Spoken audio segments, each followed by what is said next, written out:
co-working space. Our girls geeking out this time is something that is also my favorite. Dati lang favorite ko, di wala na akong favorite.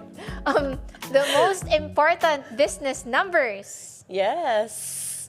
So, ito, I know this was my suggestion kasi I think this is really what saved my business over the pandemic. It really helped me see things like what you said in the past episode, like see things where your company is, where your business is, like black and white.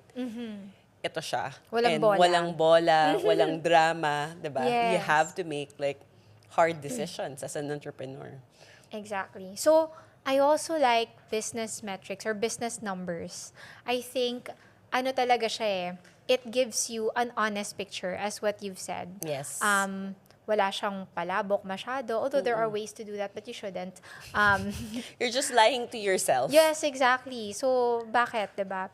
And I always get asked by people, ano ba yung numbers na tinitingnan mo as an entrepreneur? And I think this is the episode where we can really share the numbers that we look out for in our company to know if it's still healthy, if it's still going well, or what are the things that we have to address. Correct. And actually, I learned this specifically like just before the pandemic when I learned the Entrepreneurial Operating System. Ooh, what's that? So, you can read the book. It's from the book Traction. Gino Is Wickman there is a the... shorter book? Okay, fine. I'll read There's the book. YouTube videos on Okay, it. So you there. can like More read like about it. it. And actually, I believe there's an app so you can like check out like that. And it's free. And maybe there's a TikTok somewhere about it. Yes, No, I there love reading. probably Pero there is syempre, TikTok. yeah. Yes. Time. And it's usually parang don't take it as a whole, take it Yeah. by pieces. So actually today we're just talking about like a very small part of it. But just as a premise, siguro, just to explain why this is important. Just like our laptops here, kailangan mo ng operating system. Yeah. Yes. 'Di ba? So, in your business, I learned talaga na kailangan mo ng operating system. Kasi kung walang operating system, chumachamba ka lang. Kasi you don't even know pala how you're creating money, how you're creating Yes. value, At how you're madami even... yun ah. Exactly. Yeah. I encountered a lot of entrepreneurs. Pag they ask me, paano mo malalaman kung kumikita ka?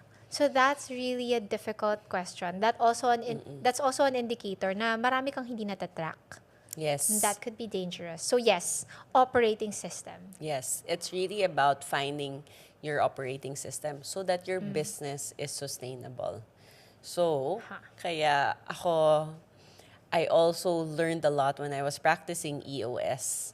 Kasi yun talaga, yung pandemic that saved me. So, ikaw. Yeah.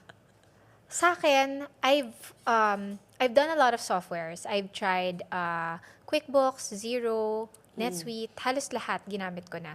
And lahat sila merong value. Like maybe they would fit a specific business model better. But for me, nung pandemic also, I decided to pivot completely to a system that I made myself. Yeah. Using spreadsheets. Na nasa Google Sheets siya para everybody can have access to correct. That's some the parts most of it. important part. Yes. And then I see how everything flows from one Correct. sheet to another. So all of them are connected.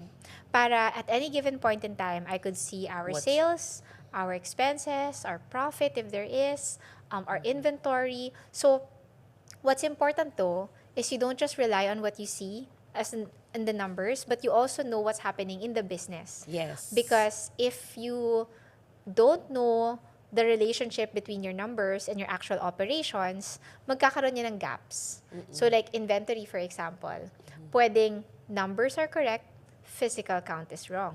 Correct. So, and that happens a lot. lot of times. Yes. So I think before we do our quick dive, we could also give a little bit of preview of our business models. Yes. So let's start with you. So with us, pre-pandemic, we were half and half, like B2C. Business so business to to consumer. consumer. So that's what we call with the Beldiger Power Planner. We Yeah. had Navi, we had Yeah. EIP, we had all sorts of planners, guys. So that is when you sell directly to your To customers, customers, that to the are the end users of the correct, product. Yeah. Correct. And then the B2B business is actually 50% of our business during that time. But hindi alam siya ng mga tao. Like we were making planners for different companies. Yeah. And not just planners, but we're also making different corporate gifts. Nice. So that's our business model during that time. And so we were selling straight to the business owners, and then they're the ones doing the selling or promotion to the end user. Yeah. So those two customer chunks, sorry, Target market. target yeah. market. Magkaiba Customer talaga. chunks. Oo. It's like, sorry for my terms, but essentially, yung different markets na yon operate very differently. Yes. And the cash cycle, It's also very very different. different. So that's the business pre-pandemic. How about Now, so yun yung nangyari, di ba? And because during that time, pre-pandemic, or the first part of the pandemic, the way we structured our numbers and the way we structured our company was in that old way. In terms of yung numbers namin, yung sales, we monitor all Yeah. those basic stuff that we talk about in business. But I realized that hindi namin ma-predict yung sales namin. Na when you're doing certain things, ano yung kailangan mo, ano yung kung baga gusto mo magluto ng sinigang, right? What are the Nagluto tayo ng ingredients? Sorry, sinigang. parang nagugutom na. Gulat ako. Nagugutom tayo sa Okay. co-working. Kailangan mo ng ingredients. So Yeah. what are the ingredients to create sinigang or to be able to cook sinigang? So what are the business results? What are the things that you need to do? That needs to be very clear. Now, what happened to us, it wasn't so clear because it had two business models combined into Alright, one. And that's okay. why we needed to separate, like structure-wise, even if I didn't have enough people, to separate it so that we can track B2C separately and B2B separately. Okay. Interesting. For R2R kasi, hindi ganun ka-different yung pre-pandemic, pandemic, post-pandemic. Time markers na siya eh. Totoo Hindi naman. ganun ka-different in terms of the different business models or the different revenue streams that we had. Correct. What was different was the ratio. So, before the pandemic, marami kaming stores. Like physical stores. Like we had yeah. different R2R stores in different malls. Correct. So that meant that we needed to invest a lot on inventory. Kailangan may stocks ka, 'di ba? Yes. At hindi pwedeng 3, 4. You need to be stocked to the brim with things that may be fast moving Or slow slow-moving. moving. So, and it's hard to predict which one would be which Correct, at a correct. given point in time, Yes. especially in our industry in fashion. So, we had retail. Our online was already operational but quite small. And then we also had corporates. With corporates, it's mostly collaborations. Like they ask us to co-brand something with them or we upcycle something for a corporation like old t-shirts, for example, and then we can make them into pouches. Kasi syempre, the old t-shirts, lalo na pag may mga sports fest, ganyan. Tapos na yun Sayang, eh. Oo, people don't really wanna wear them again. So, and then they have the company logos. So, iwi-weave na lang namin into little pouches that they would then buy back. So, meron naman kaming B2B also. And we also have international, which was quite a significant part also of R2R's business model then. So, it's also a mix of export, B2B, B2C. Pandemic, it was so difficult. So, by that time, medyo wala na kaming mga stores and we had to close the remaining ones during the pandemic because, of course, everyone closed. And ang ginagawa ng R2R, bags eh. Walang lakad ang mga tao. Anong gagamitan nila ng bag? So, we started pivoting to clothes during that time. And we really doubled down on our online. As in, full force online. Talagang we did all of the works, the fixing of the website, we did it ourselves. Correct. Lahat ng photography ginawa ko sa bahay ng That's mga what tao. we did in the first part of the pandemic. Exactly. You had to make do with Yeah. what you have. Again, start with what you have, with where you are. So, ginawa namin yon. So, naging karamihan online. The corporates also dried up during that time. Yes. Kasi syempre, mahirap. Except for face masks. So we started making a lot of cloth face masks for different corporations. Dun nabuhay ng konti yung corporate accounts. But we really had to rely on online. That was our main channel. But now that we're here post-pandemic, we still have a mix of all except for physical retail. Wala na talaga. Because during the pandemic, when we got so good at online, our online store was gaining like all of our 6 stores combined in terms of sales. Galing. So Sobrang talagang galing. that was it. Parang sabi namin, okay, we'll stick here because it also helps us manage our inventory because we don't have to produce so many. In Correct. fact, we did our pre-order system where we took a lot of pictures of the products, of the samples, and then we will just make when the advocates, so we call our customers advocates because they really are. We love them so much. So when they order, that's the time when we make. And actually that also saves us not just money, but also Yeah. time, and it reduces waste. Yes, So which is the most important thing also. yes, and for Like, us, that's yeah. part of our advocacy. Yeah, So perfect siya. sustainability. Yes, Perfect. sustainability. So now that's our business model. Mostly online, so which is great because we use Shopify, and that means we can track everything at Correct. any given point Yes, in kami time. din. I love Shopify. Wow, Shopify sponsor Text us. lang. So Shopify, and then we have corporates, parents, we have collaborations. Now we also have an IKEA sewing studio, sewing and upcycling I studio. really love that. Kasi, I love it syempre, di ba, too. parang, it's an international brand coming to the Philippines, and then, Yes. they utilize you guys, like, in our local, parang, crafts people, Yes. sewers, what do you call them? Yes, our So, artisans the who are sewing, artisans, yeah. yes, and then, parang, the collaboration is super perfect, so, I agree. And we do a lot of upcycling for them also, so that's B2B. But we also do sewing services for their customers, so that's B2C. So ngayon, ganun na yung business model ng R2R. And with the background of our business models, I think we could already do our quick dive of the 3 essential things about business metrics. Wow, sabayang pagbigkas ba ito? Game. So, sa amin, when we implemented the Entrepreneurial Operating System, so remember before, we're 50-50, diba? 50 B2C and then 50% B2B. So, bakit kami lumipat sa B2B? And you could also, like, our story in the first few years of the pandemic was also like that. We did, like, our best launch when we were doing online. Yeah. And since hindi kami nag-distribute masyado in the bookstores, what happened was we got our cash really early on. Yeah. So if you're talking about business metrics on how soon you're able to convert your inventory to cash, Correct. it was so much faster online. Yes. But what happened, I guess, with us is as we were trying to monitor one metric after the other, I realized how much time my team was spending for just the creation of certain kinds of content, which I'm sure you've experienced. And Yes. all those creatives. Because if you remember, nag-Shopify tayo, then nag-Lazada, then nag-Shopee, then Right. nag-TikTok. And Okay. each time in the B2C space, at least for us, is you have to become a bit of a master very quickly. Yeah. You have to adapt fast and learn the platform very quickly so that you can game the e-commerce game, right? So siguro umabot lang talaga sa point with me that it was a choice. So it was also a choice on our end. So I'm so sorry for those who didn't want to hear that because it was also affecting the mental health of my mental health and the Yeah. mental health of my team. Yeah. Because during the pandemic from 2020 to 2022, every Wednesday I would go on live.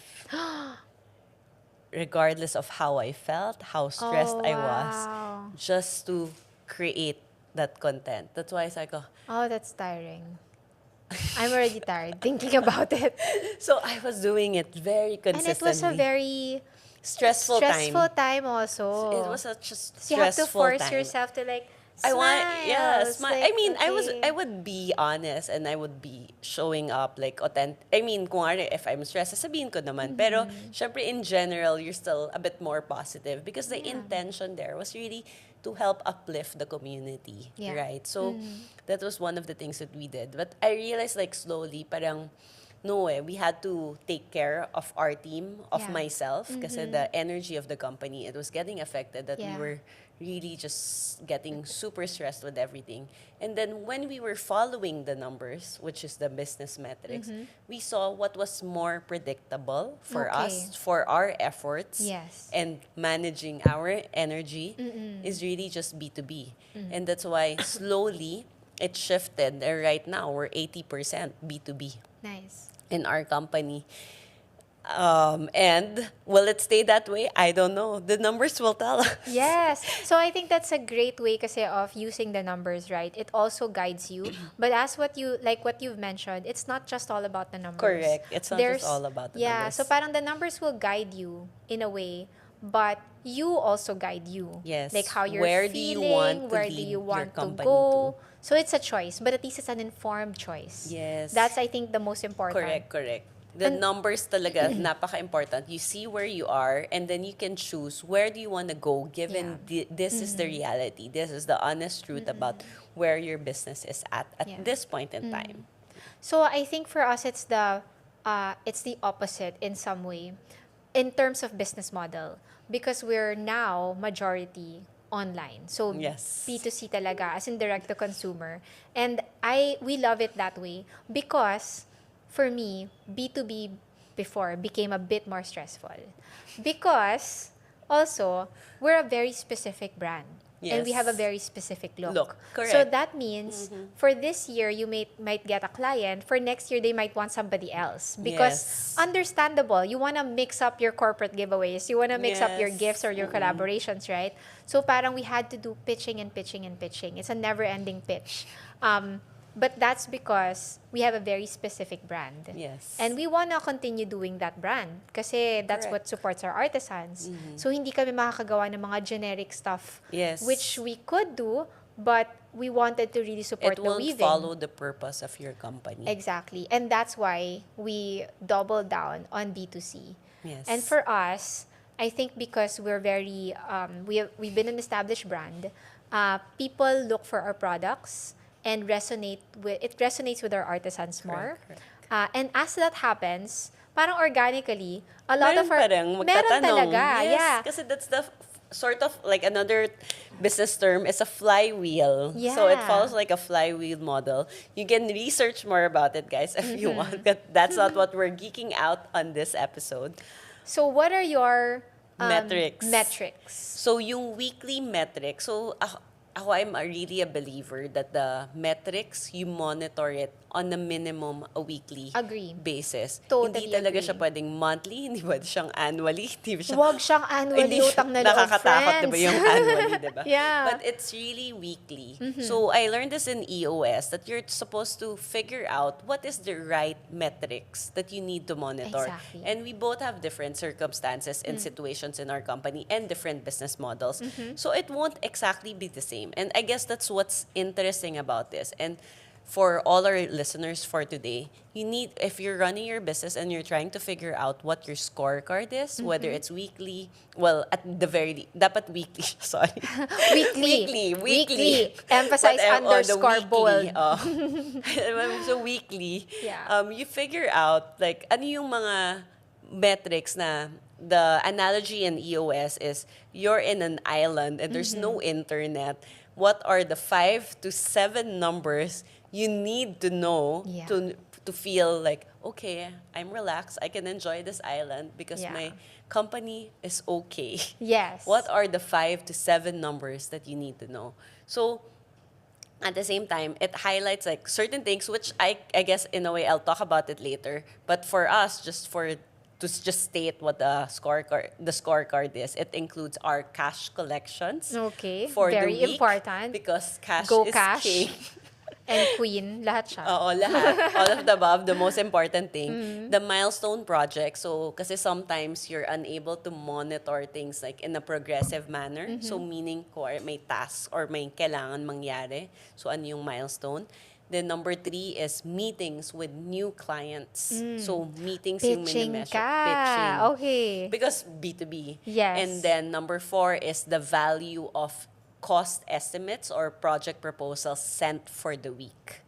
Nice. Because that's your funnel. That's Yes, where the funnel that's starts. where the funnel Yeah. is. Exactly. Fifth bullet is the thank you for close business. Yes. So, yun yung galing sa business org natin. So, I love the term because you put gratitude when you have close businesses. And the last but not the least is our promotions or our engagement for the week. So, this is actually goes to our B2C. Like, what are we doing to engage the community? Yeah. my metrics look a bit different, but also there are many similarities.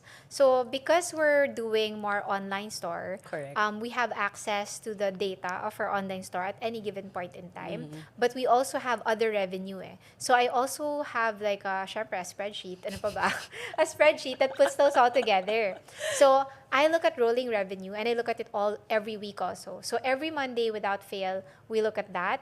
Rolling expenses. And so at any given point in time, updated silang lahat. So nakikita ko Yes. talaga kung ano nangyayari. Another thing that we measure aside from the promotions and also engagement for social media would be the ad spend, because we do spend on ads because you know that's our main channel. Yes. So it's like that's how you promote. And I also look at return on ad spend.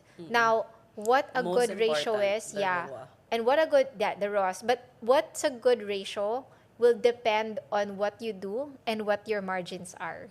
So, hindi ko masasabi kung ano yung magandang return on ad spend. Yes. You have to find out for yourself. Correct. And it's really, all these metrics, wala siyang standard na kung dapat ganito siya.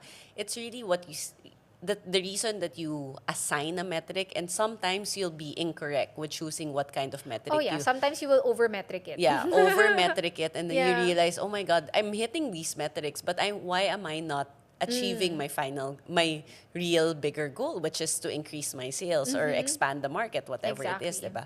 So then it's a time to think about na maybe you're measuring the wrong metric. Yeah. So, and you will get it wrong many times, but as Yes, long as you many wrong. refine, and Many okay lang, times. many wrong. Many wrong times. talaga, many times. But it's true. But it's okay. As long as you measure something, ang suggestion ko lang talaga is to not over-metric. And that's why the advice is actually 5 to 7. Oo, okay Kasi yun. baka kung 100 metrics siya, Wala, oh my God. you oo. cannot. Oo. Yes. So, speaking of, mine would also include inventory. Not that we have a lot. But the inventory that we measure would mostly be work in process and raw materials. Yes, Because correct. that's your ingredients for your Oo. products. Tapos manufacturing kayo in some way. No, Yes. definitely. So, when somebody pre-orders, dapat alam namin, ito yung mga materials na meron, ito yung mga materials for procurement at any given point in time. Correct. So you know you have enough. But my most favorite is cash. So, I look at cash position every week, and I look at conversion to cash also. I have a cash projection, a daily cash projection from now until the end of the year. So it's almost always a 12-month view. It wouldn't be the most accurate 12-month view because you Correct. have to revisit it all the time, lalo na if you have surprise expenses, biglang ang laki ng tax mo, mga ganung bagay. So you have to prepare, but you also have predictable expenses. Like, you Yes. know your payroll more or less, your rent more or less. So you can already Your budget program. projection needs Yeah. to be there. Pwede na siya i-program. Okay. Correct. Ang haba ng ating first. Deep dive siya, hindi siya Deep quick dive. quick dive. Sige, what is our second? The second is second pa lang tayo. the second Oras na. leading and lagging indicators. So the Okay, ano leading yun? lagging I love indicators. those, but So game. ito yung talaga yung sinasabi natin. What are the right metrics that you need to be able to measure? So yung lagging indicators is yung tapos na. Nangyari na. Nangyari na, wala ka nang magagawa. Like sales, tapos na. Tapos Or na. nag-end na yung month, ito lang talaga yung sales na na-close nyo. Correct. Yun na yun. Yun na yun. Hindi Wala ka ka, not yeah. turn back time and then dadagdag ka ng sales. So Not hindi yet. siya. So lagging siya. Versus leading, what are the indicators that you need to monitor that will lead you towards the bigger picture or your big goal? Or your targets. Yes. Yes. So, for me, for example, my lagging indicators would be, the sales. Syempre, tapos na siya. The profit margins, tapos na rin siya pag nangyari na siya. Correct. But then, my leading indicators would be, let's say, pag meron kaming product na pinut out in the market, like, pinost namin on Instagram, tapos nakita namin, grabe yung engagement ng product na to. Yes. People are sharing it, people are asking how much, wala pa kaming call to action, ganyan. Tapos Meron nag-message na, na yung mga oo. tao. So when we see that, that is an indicator that this product might do well, which will lead to higher sales. Correct. So that's a leading indicator, the response or the likes or the engagement for that post. Sa amin naman, yung leading indicators, kaya minention ko siya specifically, is the meeting with new clients. We actually separate meetings with new clients and meetings with existing clients. For the meetings with new clients, it's just to make sure that our funnel nga is open. And of course, also very important is the value of proposals that we send out. So, kasi hindi naman pwede, meet lang namin tapos walang action step. Yeah. Ano yung i-approve ng client?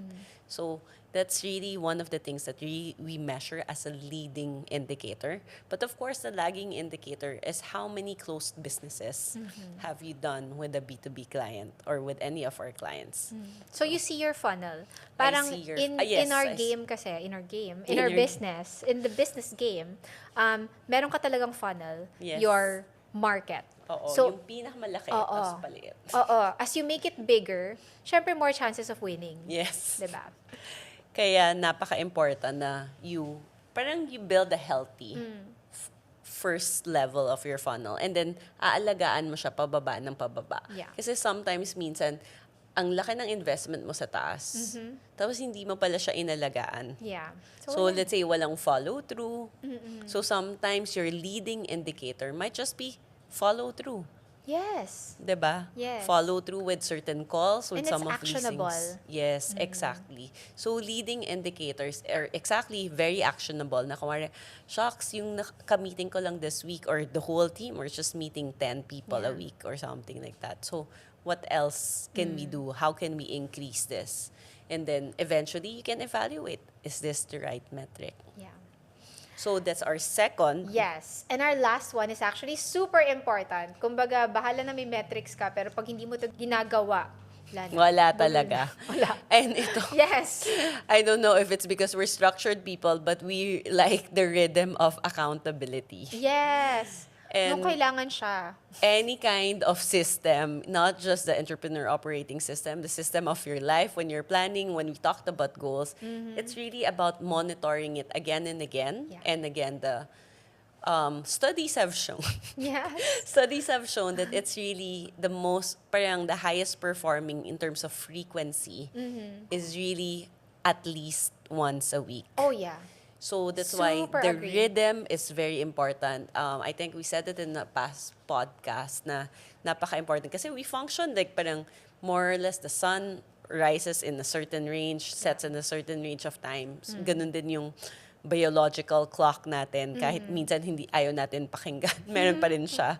I mean, it's there. We have to The rhythm, follow yeah. a rhythm. So, for us, you can have daily huddles. So this happens for us kapag peak season and madaming hinahabol. Yeah. So it doesn't happen the whole year, but kung let's say we have a big project and we need to be like spot on, na kailangan on time lahat. Walang pwedeng, I mean, pwedeng magkamali, pero sana hindi magkamali. Yung mga Yes. ganun.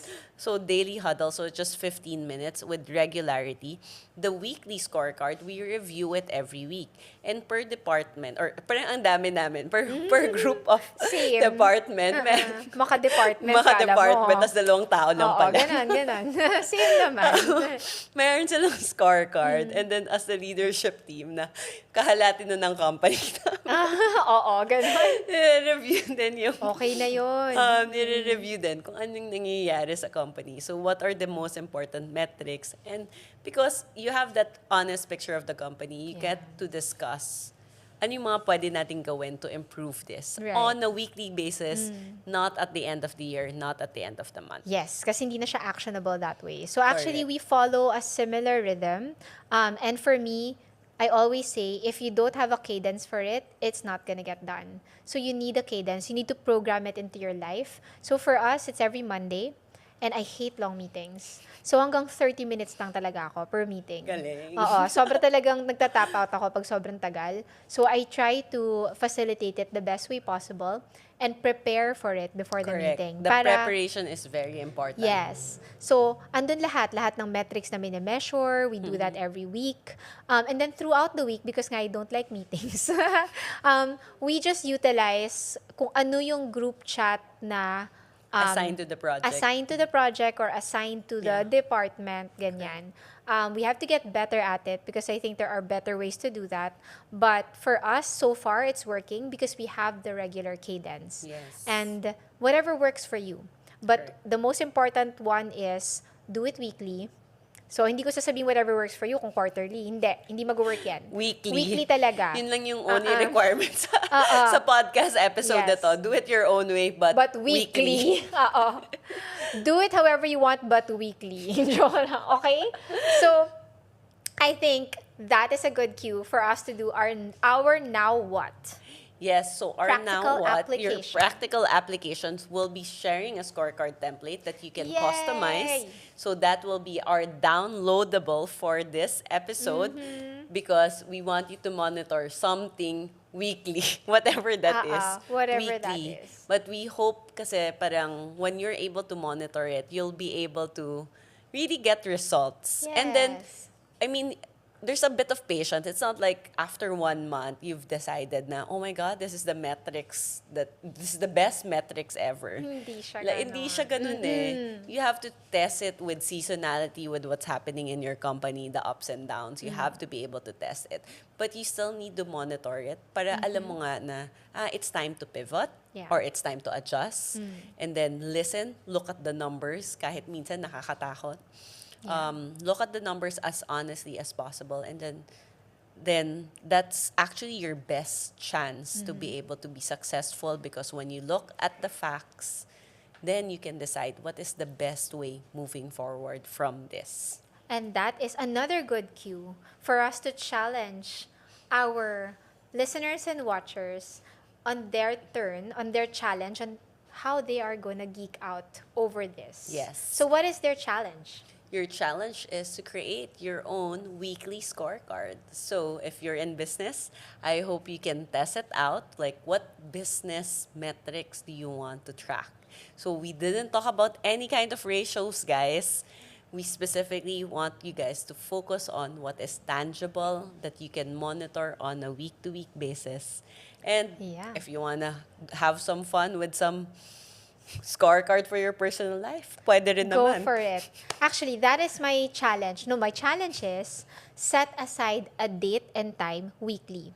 Yes. As in right after. Correct. Right after this. Calendar. Lagay mo na sa calendar mo right away. Digital. This is my date with myself for Correct. my numbers. Appointment with may yourself. appointment ka. The most important, one of the most important appointments ever is with yourself. So, Correct. para that time, you block it off. Kahit maiksi lang, kahit 30 minutes, you look at your business metrics or your personal metrics. Basta look at it and observe what happens in a few months. Yes. Hopefully, you'll see some difference Correct. and progress. And for our closing, remember that you're not tracking the numbers just for the sake of tracking numbers. Yeah. There's really a point that there's a reason why you want to track the numbers. And it's really to make better business decisions or even life decisions so that you can move forward better.